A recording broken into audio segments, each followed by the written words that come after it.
Ladies and gentlemen, welcome back to the RocaNews Show. It's actually Thursday, November 6th, but we're recording this a day early because Billy over here is going to Notre Dame this weekend for a football game, and that's that. Go Irish. Go Irish. We're recording this a day early, but you're listening to it on Friday, we hope. And I'm Max Frost, one of the co-founders of RocaNews. I'm Billy Carney. Wonderful to be here. And behind the camera, we got Rob. Rob McGreevy, happy to be here. We got, next time you watch the show, we should have Max Toohey back in here. So we'll be sad to not have Rob in here, but we've missed Max. Are you going to be here? Because you're traveling next week too, shit, right? I'm gone. You're right. Never mind, Rob will be here, and I will be gone. I will be in Arkansas. If you got any viewers in Arkansas, listeners in Arkansas or Mississippi, get in touch. help@rocanews.com. You're welcome. You would have missed that flight without me. Yeah, seriously. It's great to be here. Excited for this weekend. Shout out my fiance Megan, who is sending me and her to Notre Dame this weekend as an early 30th birthday present. Almost weeks away. It's not so bad. Okay, so today we have a special edition because we're talking about the most powerful people in the world. And we're going to start out with a deep dive that gets into this because it's very related. So last week we did a tier ranking here of the people most likely to be president. And this week, in our weekly tier rank, we are doing the most powerful people. But this is actually perfect timing because we were just working on an article about the first person on this list, which is a person there's a good chance you may not know even exists. But he is a very powerful man indeed. His name is Jeff Yass. Yass. Yass. Jeff. We should get a Yass Queen sound effect on the Roadcaster. You know, of all the sound effects, I did not expect to hear you suggest that one. Do we have any sound effects on there yet? We have the ones from the election. So we have the "Do Not Come" from Trump. Okay, Rob, hit the sound panel there. Let's see what we got on the right side of the Roadcaster. Hit one of the red buttons. He died like a Oh, that's great. Died like a dog. Hit it again. dog. He died like a coward. I can't hear these. So. Okay, that was Trump saying he died like a dog. That's the Baghdadi rant. Which one is the "Do Not Come"? Because you'd be in jail. I don't know. Okay, we'll deal with that later. Anyways, so let's get into it. First person on this list, again, someone you probably don't know much about, but this is Jeff Yass. Jeff Yass, founder of SIG. This is a financial firm in Philadelphia. Now, the reason that Yass is so influential, he's the 19th richest man in the world. He owns 7.5% of ByteDance, and that was his secondary fortune. He co-founded this. I guess you call it a hedge fund. I don't know. I don't know enough about the financial details to get into it. Co-founded this firm, SIG, became one of the most powerful investment firms in the country. He invested his personal money through the company, but personal money into ByteDance, now in 7.5% of it. He has parlayed that money into becoming one of the top donors in DC. The start of the 2024 election cycle, March 2024, he was the number one Republican donor. In successive cycles, he's always been about top 5 among Republicans, if not higher, for donations. Super influential guy. And beyond that, he's closely aligned with Club for Growth. Club for Growth is the kind of thing that you probably haven't heard of, but wields a tremendous amount of influence in DC. I think it would be a stretch to put him too high on this tier rank. But I do think that's interesting. And one other fun fact about him, if you were reading Roca News this week, then you saw this. He just put $100 million into the University of Austin, which is a new anti-woke, in air quotes, university, founded by Bari Weiss, the Free Press founder, among other things. So he's wielding this money. His fortune. So obviously Trump opposed TikTok in his first term. He banned it. That was struck down by the courts. Congress went through and legalized the ban. President Biden signed it, and Trump is kind of mute on it.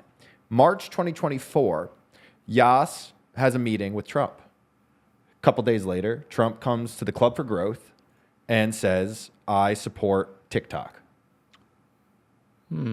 So that's the kind of power here, that like someone like him wields, right? And again, you could say it's gotten, it's not like it's not like these people like cut a check and then they get what they want, right? But there is certainly power that's exerted through having so much influence. And that TikTok sale that's going on right now is ongoing, right? Or is there any new details there? I don't. It's very murky. I mean, the whole thing with the TikTok thing is very murky. But TikTok will be here to stay. It's very good. It's very good if you're an investor in TikTok. Excellent.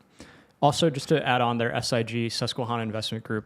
So they're a quant trading fund, which essentially means you take the very smartest people you can find, like literally all geniuses. Put them in a room, say make as much money playing the market as humanly possible. You pay them a lot. However, the main function of the fund is secondary investing, meaning they're investing in public stocks that already trade, and maybe some IPOs as well. But it's not like a VC firm or a PE firm that takes over companies entirely, or invests in early stage companies that can grow a ton, which I think would knock it down a peg in terms of influence and what you're influencing companies to do. So I would say that I would probably push. I'm thinking C. I'd say C tier. I put C tier. Now, one interesting thing, just before we move on from this guy, we don't have to go on too long about it. But one interesting thing about him, he went to Binghamton, SUNY Binghamton, not like it's not like he went to Harvard or something, not like a bad school, but, and he was there and he started playing poker, and he had this group of friends, poker players, and they started playing poker all the time. And then he went to Vegas. Yass went to Vegas and became a professional gambler. And then he reconvened that group of poker players, and they created SIG together. Oh, wow. And then even now, if you go to work there, you have to go through a poker course. Oh, that's sick. So everyone there has this poker mentality. One of the guys who he works with is a World Series of Poker champion. Dude, that is awesome. Some of those poker guys are incredible. I think is it Elon Musk that basically gave the keys to his net worth, investing his entire net worth to like some avid poker player, or like I don't know, a large portion of it. I think it was Elon Musk. Could be somebody else, but kind of interesting. Also, before we move on from this, Frost, I don't know if you have more to say about Mr. Yass over here, but also shout out to Zalo Gunner, XALO Gunner, who suggested we speed up Ticker Carlson at the bottom of the screen, which you're seeing right here. We have sped Ticker Carlson up. Thank you, Zalo Gunner. Shout out. That's also we can also riff on these things at the bottom of the screen a bit. We don't have to do it right now, but it's just kind of a good way to keep the ideas going. All right. So next up, we've got Zuck. I mean, Zuck is a powerful dude. Soundboards for all these would be cool. We're smoking meats. There it is. There's I'm gonna come. Never mind. That's just Trump moaning. Okay. Zuck, I guess he could theoretically, obviously he's working at the whim of shareholders at this point, but if he wanted to, he could probably shut down social media for a few hours before like someone crowbars into his office and fixes it, I assume. I don't know. It's hard to say what kind of power someone like Zuck wields, because obviously he's extremely rich, very influential, has a lot of control over social media. Actually, you know what? Kind of shadowy, slow influences to, Instagram, Facebook, promoting certain content could be extremely influential. Yeah, I think he's top tier here. I would say S or A. I'd say. Billy, I'd love to ask you a question about like something you just kind of put forward from like the investor standpoint of like, yeah, Zuck is beholden to investors, but like we're seeing this with Elon Musk this week and his pay package being voted on. People are saying like, well, we don't have to pay him, but he's going to leave. Like, they're beholden to shareholders to a certain extent, but like the conversation about how much power do you have as an executive, even with shareholders, like what do you feel about the play? Is it different within different companies? Like, especially in tech, these guys are so integral to their products, right? Yeah, well, they have a ton of influence. I was more so saying that in the context of like if he himself just wanted to shut down Instagram or something, whereas like if he boarded himself in his office and just took everything offline, assuming he has the capability to do that on his computer or whatever futuristic device he works off of, legally the police could go in there because he has a fiduciary duty to his shareholders, and he's clearly breaking that by destroying his own company. Theoretically, the police could go in there and get him out. If he owned 100% of the company or had no shareholders, for instance, then he could do whatever he wants. Right. I'm pretty sure he's also unfireable. Like, I think the way his shares are structured, he's in a way where he can't be removed, I think. Because I remember a couple of years ago with the whole metaverse kind of debacle, there was a push to actually try to oust him, and when their share price was in the dumps. Yeah. Forgot about that. I think S. I think Trump is obviously S. I think maybe for that reason he goes A. You could make the argument Zuck is more powerful if he's like slyly influencing the world in a certain way. I don't know. I would put both of them in S, to be honest. S. To S he goes. I don't know if Trump needs much of an introduction. Trump, we can skip. S that man. Nuke everybody. S that man. All right. Pope Francis. Is that Pope Francis? I mean, that We is need Pope Tui Francis. here. That's Pope Francis. We need that's Pope the old Leo. Pope. All right, well, pretend Francis this is probably Pope D Leo. tier, considering he's okay. You want to pretend he's the new pope here? Let's pretend he's a new pope. All right, let's pretend he's the new pope. Significantly less powerful than the Pope was 100 years ago. Yeah, I mean, theoretically, could he stage a crusade? No. Maybe. I think a lot of modern day Catholics in America would side with Trump over the Pope. Yeah. The other I mean, like, also, I mean, Pope Francis himself to get a lot of flack for kind of making the church more progressive, which, you know, I guess matters, but like in terms of the life of an everyday Catholic, I don't know if I don't know. This is a hard one. What do you think? As the only non-Catholic in the room, he exerts very little influence over me. But I mean, I'd say C tier.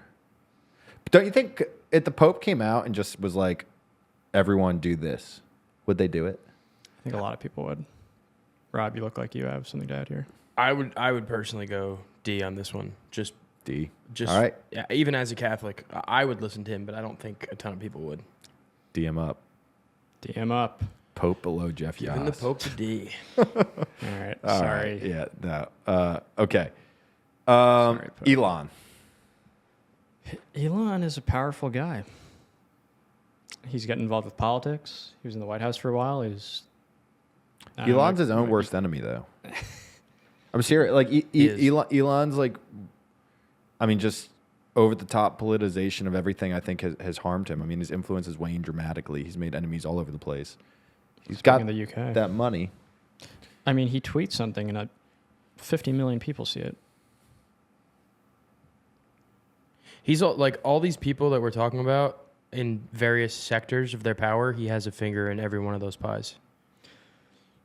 We should have put Murdoch on here, but Ooh, yeah. I would put Elon very influential because of X. I mean, is there anybody with a bigger platform if they want to say or do something to get it out to that many people? Like, if you think about Zuckerberg, I mean, if you post something on Instagram, sure, a lot of people see it, but it's like, okay, it's just like, you know, whatever. Whereas if Elon just tweets a thought, half the world's going to see it. Yeah. Which is very good for like pushing narratives and like tweeting out articles he's mad about. I'd go. You could also. Can we put him A for now and then Yeah, circle let's back? do A. I also think by making X so free of thought policing or whatever, like making it the free speech app, which looks like a porn app now, he's kind of restricted himself in terms of. He's probably still pulling strings. Never mind. I mean, my 2 cents, I feel like X is more influential than Meta at this point, right? Oh, I don't agree. No? Meta's way more users. Vastly more users. Yeah. And Instagram is more, I mean, X I just think is discredited with a lot of people at this point. And whereas like Instagram, you can't exist in modern society without having a relationship with Meta. Yeah. Whereas like X for sure. And we only use Blue Sky at Roca. Follow some Blue Sky. Okay, Bezos. Bezos is rich. He's rich. I mean, that's all he's got, right? Space program is second to SpaceX. He's got Amazon. I mean, he does control the Amazon's internet. big. He literally does control the entire internet. Amazon is very big. He's got a lot of military contracts too with AWS. I think he's got to go. I think probably A, right? Yeah. Let's go A. Right next to his bro. Larry Fink. Speaking of Fink. shadowy figures. Fink. Little background on Larry Fink. So Larry Fink is the CEO of BlackRock. And when he was 34 years old, he got fired from, I think he was at First Boston Bank, basically made a wrong decision that cost his company $100 million, and he got fired because he predicted how interest rates would affect the market incorrectly. In turn, he turns around and makes this supercomputer called Aladdin, this AI platform they feed data to for the next decades. So he grows BlackRock in tandem with Aladdin. Now, BlackRock has become a world-renowned, world-class firm. Because of that, during the financial crisis in 2008, the U.S. government goes to Fink and essentially says, can you fix this? We don't know what to do. Like, the market's collapsing. We need somebody who's very smart, knows the market well. So Fink, this was like a very opaque process. Like apparently they didn't consult anybody else. They just went straight to BlackRock. Fink says, okay, feeds Aladdin all of this data on a ton of American consumers, people all over the world, other countries got involved with it too. Essentially Aladdin, figures it out. So he's got this supercomputer that at this point now like knows everything about everybody. Because of that, it's beyond just being BlackRock, the biggest asset manager in the world. He knows so much about every economy.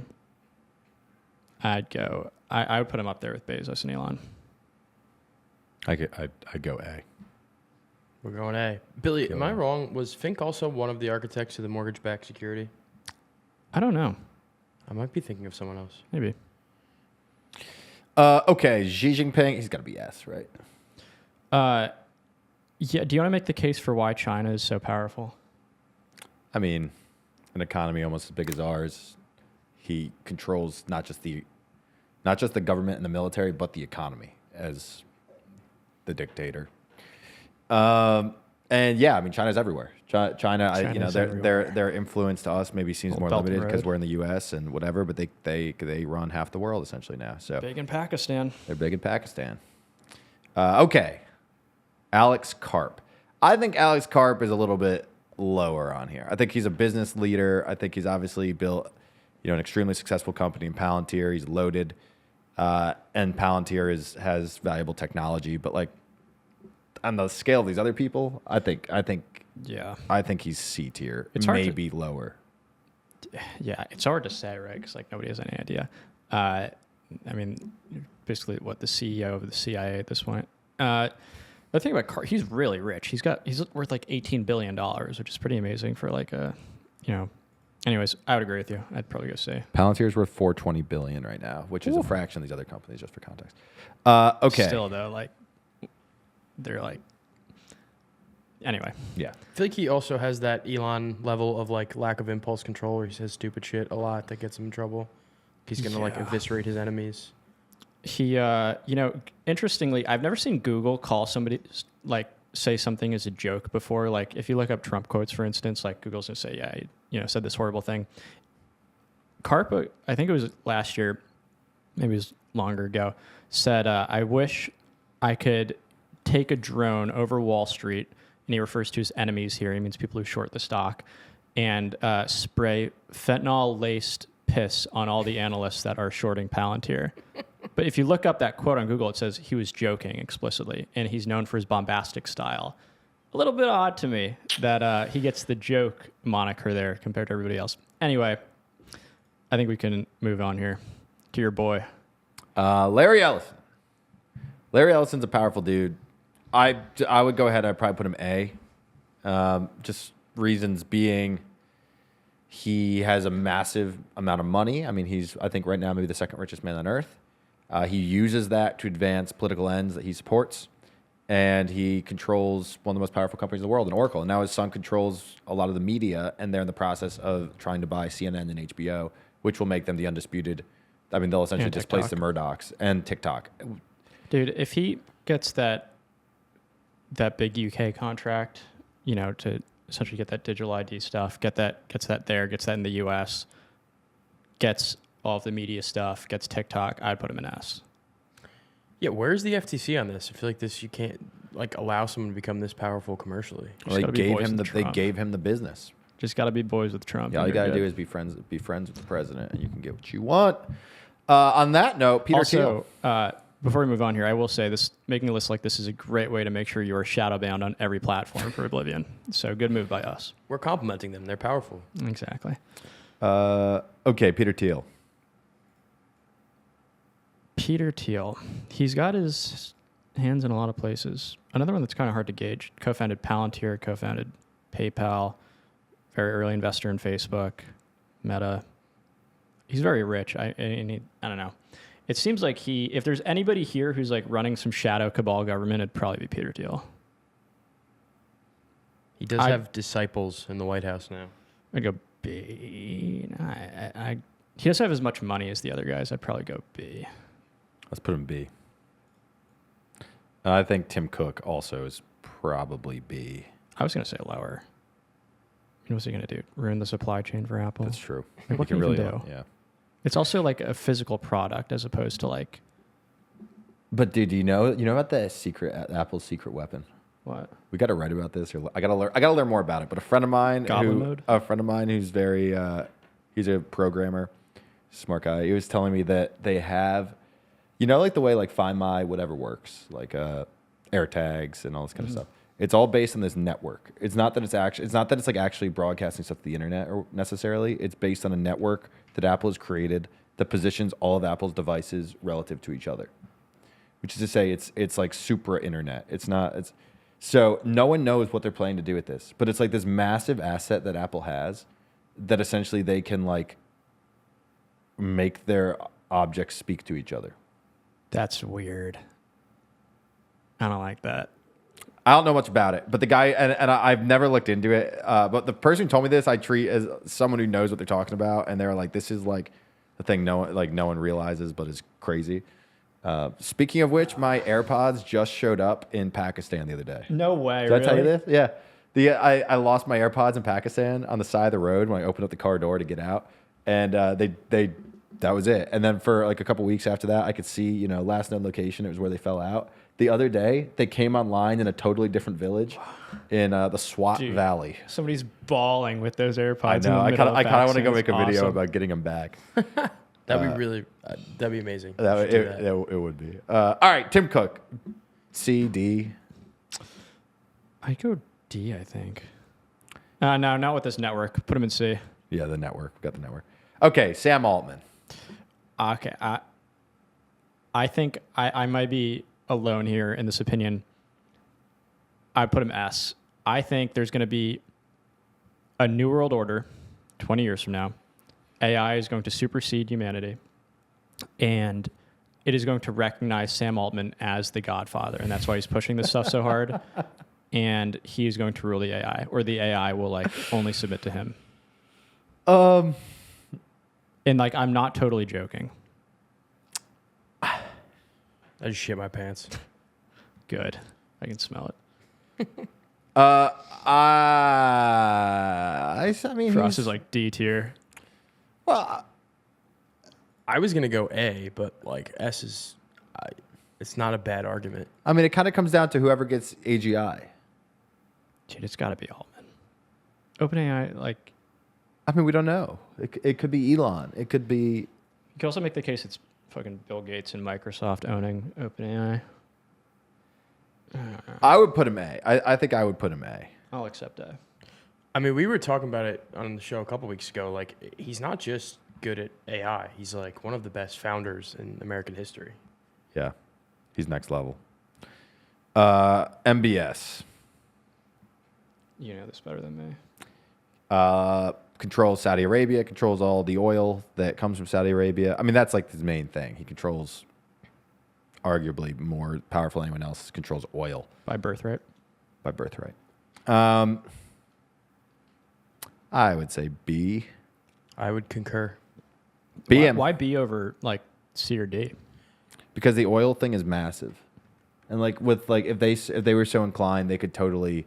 Did they actually start taking orders for oil in Chinese yuan, or is that like I heard of that. I didn't keep up with it. I don't know. I'm gonna Google it real quick while we're that's sitting here. why we're ending the petrodollar, right? Yeah, but that's petrodollar.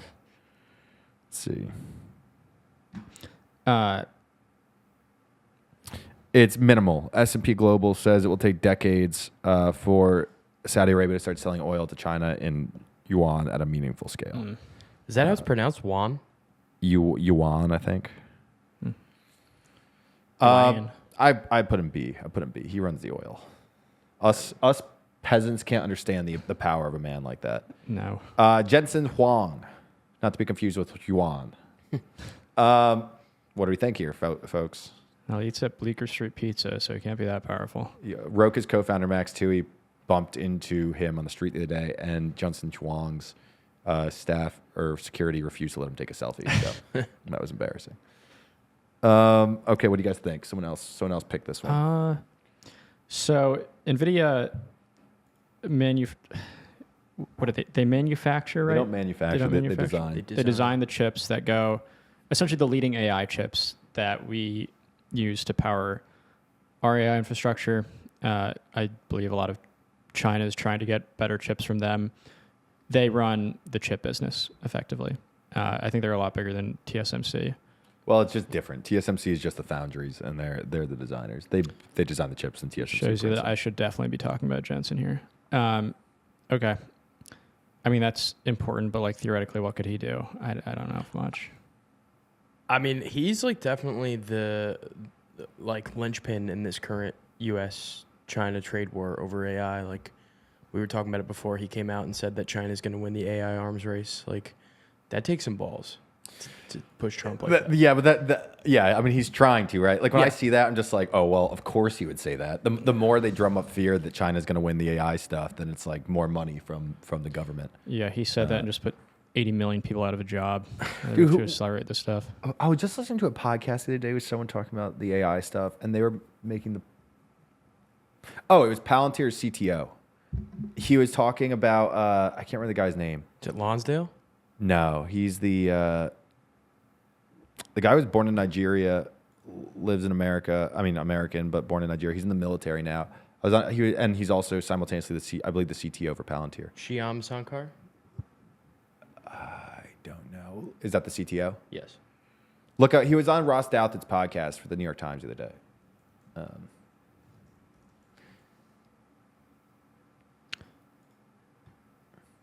Your company is named.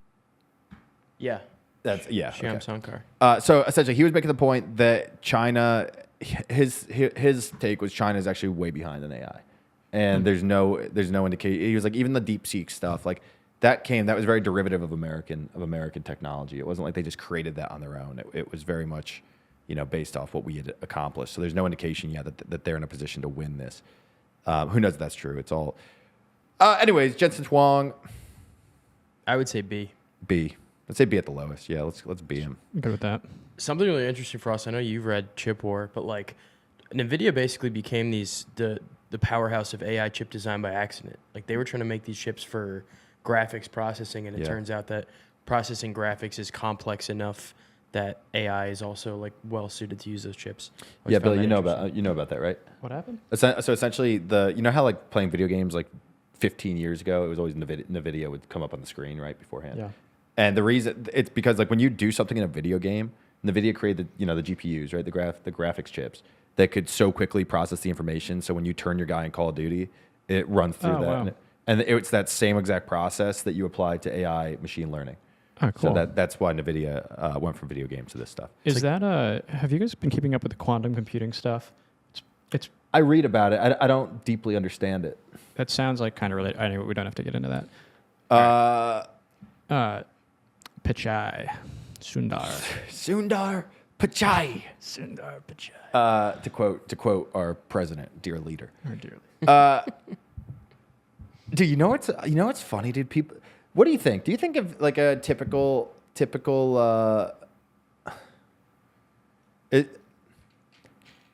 I guess what am I trying to ask here? What share of Trump voters do you think would get mad if you mock Trump's dictatorial tendencies? I think the share is a lot lower than it would have been a few months ago. Like mad if you mock them, as in like criticize them, or like mock. I think I think the share of Trump voters that would get upset if you criticized his dictatorial tendencies is 60%.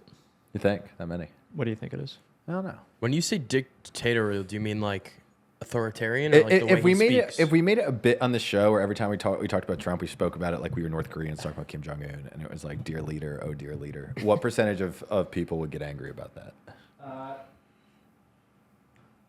Sorry, I had an issue here. On this show, I think lower than 60%. But in terms, I don't know. I think the average young Trump voter is not like diehard MAGA. I think that they like Trump's like funny bit, and like they're not about him being a dictator. I think a lot of young people are also upset with him. That's true. Whereas a lot of like older Trump voters are like, fully committed to whatever Trump does. Yeah, I mean, younger people are like more chronically online, I think, upset about like the Epstein stuff and like, all that jazz. Yeah. Dude, I posted the article I wrote about Thomas Massey criticizing Trump on the beef stuff, and like all my dad's boomer friends commented like, "What about all the great stuff he's doing?" I'm like, it's one article. Like, It's interesting. Okay, Sundar Pichai. Let's see. I mean, I got no clue here. What do you think? He's the CEO of Google. He does not own Google. That's Sergey Brin and Larry Page. To that argument, you could make, argue he's like more of a. I mean, he leads the direction of an extremely powerful company. I'd say C or D. I mean, Google is very important, actually. Like, you use Google every day, right? I would say B. I say if we put Zuck in S, then he's got to be B. Yeah, I think that's Difference, though, being Zuck really owns Meta, whereas he doesn't own Google. Okay, Jamie Dimon, CEO of JP Morgan, the most influential man on Wall Street. I'd say B. I think there was a time where you could have said higher, but right now it's like you look at the exuberance around AI, and it doesn't really matter what Jamie Dimon says on that stuff. It's taken on a life of its own, it feels like. I would put him at D. And Really? I agree with you. Like, I mean, again, most influential CEO of JP Morgan, most influential man on Wall Street. Totally agree. I agree as the CEO of JP Morgan. You can't put him below he Alex controls Karp. that much money. You're right. Like he doesn't come near Fink, I don't think, because JP doesn't also actively invest the way that BlackRock does. They're more of like they move money from one place to another. I'd say C. I'm good with C. See, it is. He's not on here, but theoretically, where would you guys put Jay Powell? He's I one don't of a know. board. He's the honcho though. He is. I'll probably go C or B. Yeah. B. Soft B. Soft. I go soft B. Because again, his hands are tied and his days are numbered. I mean, he's going to be done less than a year till his term's over, right? Yeah, he's cooked. I think May. I think he's only there till May. right. All right. Bill Billy Gates. G. Billy G. Billy G. Billy G. Billy G. Billy G. So he has done pretty well for himself. Multi-billionaire. Started Microsoft. Enigmatic guy. Microsoft also owns half of OpenAI. I'd go A maybe. Also he wields his money through like very complex ways. Yeah, And I think he's got a lot of Faxing power and Africa. stuff that we don't understand. I agree with The you. farmland, the agricultural stuff, the climate stuff, the health stuff. He's all over the place. Would you go S? I go A.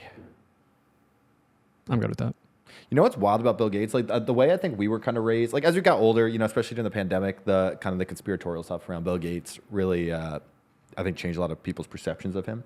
But like for like the generation kind of before us, like who remember when Microsoft was number one, like in the 90s when he was the richest man in the world and everything.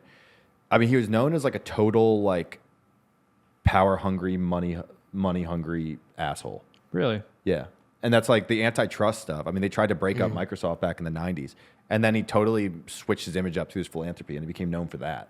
But before, he was known for the opposite. He was known for being like, the most aggressive, like a monopolist. And his wife divorced him because he was hooking up with 16-year-old girls at pool parties, right? Or am I making that up? Is that Epstein? I think it was aside from that. 16-year-olds? Okay. Definitely don't quote me on this one. But I'm pretty sure that's why they got a divorce. Okay, I got to do the Google. No, don't look it up. Don't look it up. The popular narrative is that she was upset at him hanging out with Epstein. Oh, interesting. Okay, Yeah. maybe that's it then.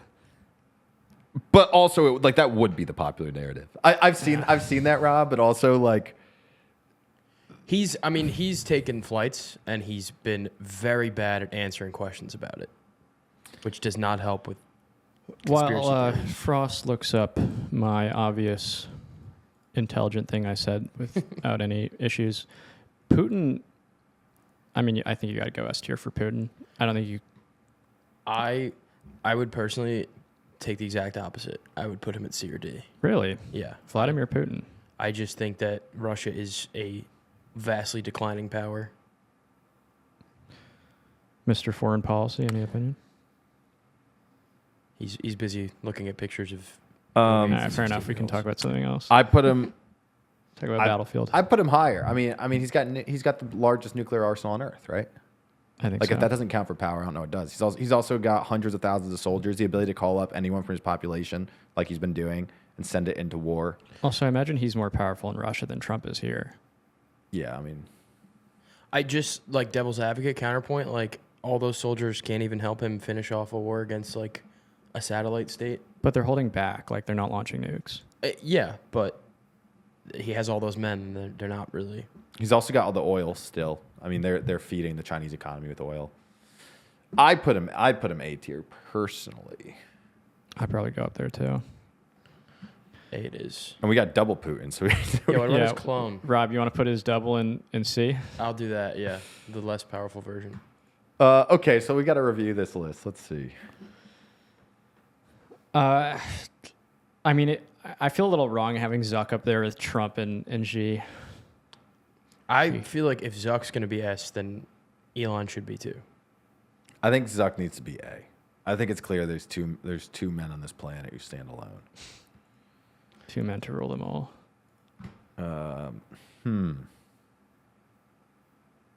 Dude, one thing that's going to be really interesting. I don't know if you guys watched any of this, or heard the arguments yesterday from the tariff stuff, the Supreme Court hearing. Essentially, it looks like the Supreme Court. So it's going to come down to essentially, Supreme Court right now, 6-3 split, 6 conservatives, 3 liberals. They need 2 conservatives to side with the liberals to strike down Trump's tariffs. It's not all the tariffs; it's about 60% of them, but it looks like they're going to. It looks like at least 3 Republicans are going to vote down the tariffs. There's 3 Republicans, 3 conservative justices. So you'll have 6-3, and essentially what they're hearing is Trump did this stuff under IEPA, which is lets him do tariffs or conduct policy for national security. And he declared this emergency of the trade deficits, and they are very skeptical. The justices are skeptical that this counts as a national emergency. The question is, if they strike it down, what comes next? Because there's other ways that Trump could do these tariffs, but he would not. What he's doing right now is literally like on a whim. He just sits there. He's like, okay, 10% tariff. Oh, Canada said this, 10% tariff on that. And like he's not going to have the ability to do that if the court goes through with what it looks like they're going to do after yesterday's hearing. That's my dear leader. So yeah, would all the tariffs just evaporate after that? I mean, that's a good question. What they can do is sectoral tariffs, like the ones on like the auto industry, the ones on like steel and whatever. Those aren't going to go away. Those are fine. So what they could do is they could go through and try to redo a bunch of tariffs under that. But it's complicated, obviously, and also it's like, stuff like the Brazil ones. Like those aren't going to. There's not even a national security explanation for that. Like that's just. Brazil ones aside, there are some of them that seem like they're working a bit. Right, we were talking about this a few weeks ago. Like, there is some good that's being done. On that hand, it kind of like, I don't know. If you make the argument that we're moving towards a good outcome with all these tariffs and reshoring a lot of jobs, et cetera, it's undermining the president regardless of what he's doing. I mean, it's totally unconstitutional. I agree, but like we have Congress for this exact reason. So like Congress's job is to set tariffs, and also we're not creating jobs right now. This stuff is not bringing jobs home because no one knows. I mean, no one knows. There has been. I don't know if the numbers to back me up right now, but I saw something that said reshoring's been going better than expected. I haven't seen that at all. I mean, based on all the job creation numbers and everything, and you just see the statements, and like you talk to anyone who like deals with any of this stuff, they're all saying the same job thing. creation, no, but factory building, yes. I don't know, because why would they we'll trade notes after this. Why would they be doing that? Because no one knows. Everyone's been waiting for the Supreme Court decision before they commit any money. Because and like on Polymarket, the bet's 80% that the Supreme Court's going to strike it down. It's been that way for a long time because people think it's just not going to hold. All right, I gotta check my my Rolodex here. But that's the point. I mean, if the president does it, even if the president does it, then the next president can undo it. So that's why it doesn't stimulate investment. The way that you stimulate investment would be if Congress did it, and then it were actually law. Okay, now we have these tariffs, but no congressperson wants to stick their neck out for this. So, because I get it. I mean, I think the idea that we can have some tariffs, I think is a good idea, but I don't think if the president can just do that. I mean, then you're essentially at that point the president has control over like all of our taxes. And what if we have a president who's just like, yeah, I'm just gonna. Well, Yeah, I guess it's like the old argument of like theoretically, if the person were benevolent, which we all know Trump is the best guy of all time, having a unilateral dictator, you can get so much done. It could, in theory, make the country 10 times better over, maybe not overnight, but very quickly. Much better that we don't have that kind of government long term. This is why Congress needs to just step saying. up and do their jobs. No, That's Congress needs a vacation is what they need. They need to sit at home and do nothing and keep this government closed. Well, meanwhile, as you probably see at the bottom with Ticker Carlson there, the flights are getting canceled, which is what you love to see. Thank you to our government. If I miss this Notre Dame game tomorrow, we are posting a lot of anti-Trump propaganda next week. Stay tuned for that. Let's see, what's it say? The Reshoring Institute. Is manufacturing making a comeback? I mean, the point just holds. If the president just says this and everyone knows the Supreme Court can undo it in a few months, then why would you go and invest $1 billion in building a factory here? Because he did it. But not permanently. He did it, and it was immediately, the moment he did it, a court struck it down. And everyone knew But at he that kept point. doing it. I know, and the next court struck it down. Maybe he'll keep doing it after the Supreme Court strikes. But he doesn't get the final say on it. I mean, regardless, if you're just a business and you're dealing with billions of dollars, you would pay the tariffs in the short term before reshoring until you know this is all done. I think, okay, I agree with you there. I think if you were a company and you're deciding where to put your factory and you're deciding between overseas and the U.S., right now I think you would at least consider the tariff backdrop. Or vice versa. I mean, it's just saying that there's more uncertainty and more instability in the economy. And like everyone knows, if you're like... But if you need a new or you need a new warehouse or manufacturing hub, you're going to build it. But not if you don't know. I mean, if you think you can wait 4 months and then have transparency on it. But if you don't have that, you'd wait. I mean, I think this is why the job stuff is stalling out. Guess we'll see. We will see. We will see. All right, ladies and gentlemen. Thank you for tuning in. As you see at the bottom of the screen, Pelosi announced her retirement. We were very sad to see her. Congratulations. She was just getting started. And the UN says the world will miss its 1.5 degrees Celsius target. Talk about that later. ESPN drops Penn Gaming. So much news going on. Thank you, Ticker Carlson, for keeping us all informed. Thank you, Ticker. And make sure to subscribe if you haven't yet. We'll see you tomorrow. See you tomorrow.